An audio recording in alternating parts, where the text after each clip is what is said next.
Hello, Raleigh. Citizen reporter Robert Courts coming to you from your backyard, here to remind you that everything you need is in your backyard. Today I'm starting part 2 of our Raleigh City Government expose into the people that make Raleigh such a great place to live, work, and play. And today I have Tiesha Hinton. Hello. Tiesha, thank you for joining me. You are more than welcome, Robert. Well, it's a special treat, Tiesha. If you don't mind me just starting with this, you're a Raleigh native. I am born and raised here in Raleigh, Wake County Public Schools, and I remember when that school over there was built, Moore Square, and Yes. I thought it was the coolest thing in the world. So yeah, I'm returning home.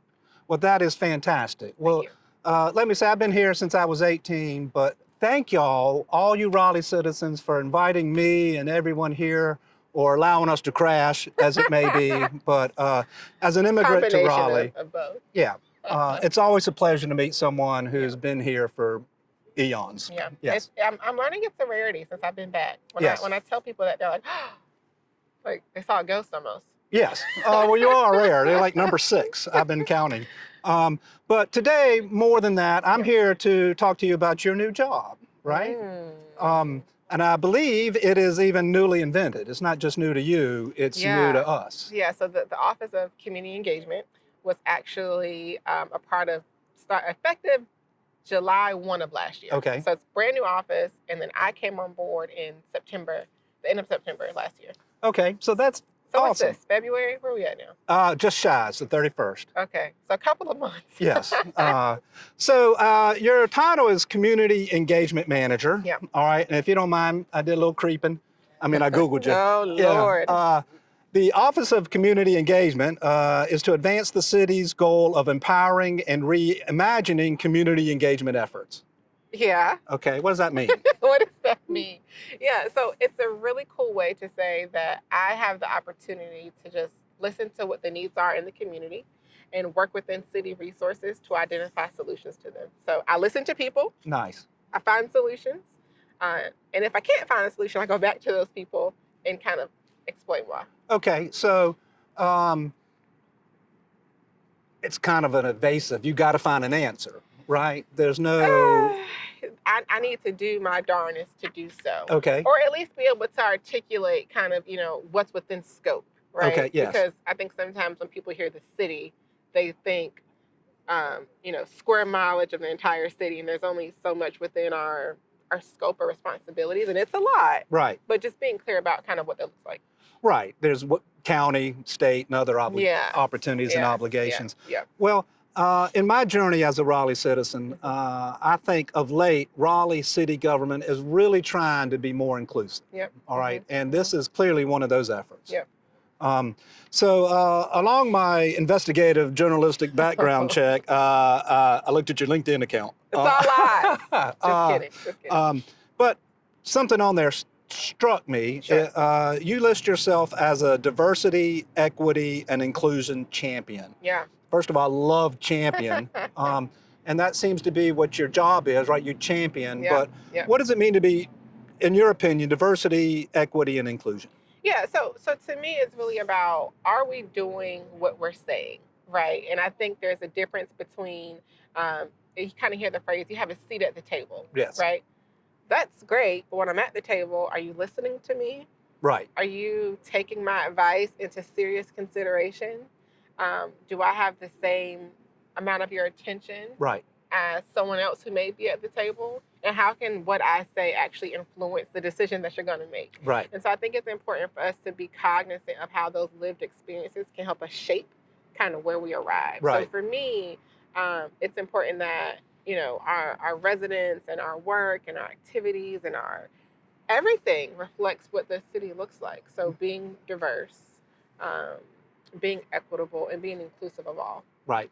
Well, I think the word champion is so groovy, and what I find exciting about your job is that you're here for the citizens, right? It's almost like your job is here for the government, but really here to serve at a capacity. Yeah, it's a very unique space. Yeah. It is, and I think there's beauty in the uniqueness.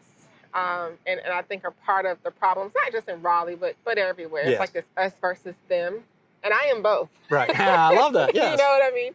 And I think just being from the city helps in my favor, because I remember, you know, the way that it used to be. Right. And I appreciate a lot of what used to be, and growing appreciation for what it is now. So it's a very unique position to be in. Well, I know it's new and fresh and evolving, but if you were to ask the citizens of Raleigh one thing, if you had a call to action at this point, you know, Wow. I know I said there'd be no gotcha You questions. did. Ah! You did. But would it Okay. be journalism without Okay. one gotcha? But seriously, you know, Yeah. One thing I could say. You know, I think what I would ask the residents of Raleigh is for them to provide a fresh lens and the opportunity for what's possible. When you think about community engagement, it is a broad term, Right. and it's a spectrum. So I would ask them to kind of give our office the opportunity to get established and on our feet, and believe that we're really here to hear from you. We're really here to find meaningful ways to hear from you. And we want to make sure that we're open and honest in that process. So that's a couple of things. So I would ask for all three. Well, I'll paraphrase. And Okay. as I was preparing for this, it is a brand new office, Yeah. right? So you really can't champion us until we tell you Yeah. what we need. Yep. And then what a lot of people don't understand is that it's not up to the champion to do all the work, right? Yeah. You're the leader, you're Yeah. the director. Yeah. We come to you and you say, here's how you get that. Yeah. So it's a leadership, Yeah. but we have to reach out to you and Yes engage. and no. Yes and no. So yeah, I do think it's important for the community to reach out to our office, of course, but I also think it's a responsibility of our office to go into the community, right? Because everyone doesn't have, you know, the privilege of working from home, Right. or access to the internet or high-speed internet. And so I think it's on us to find ways to go into the community and not only like talk about the problems and the solutions, but to just talk, Right. right? And have conversation and build those authentic relationships, so that when there is a problem, Right. at least you can say, well, you know what? I have seen you before, and maybe I'll actually listen to Right. what it is that you're telling me. So I think it's a two-way. It's a two-way responsibility that has to take place. Yeah. Well, let me thank you for spending a little time with us.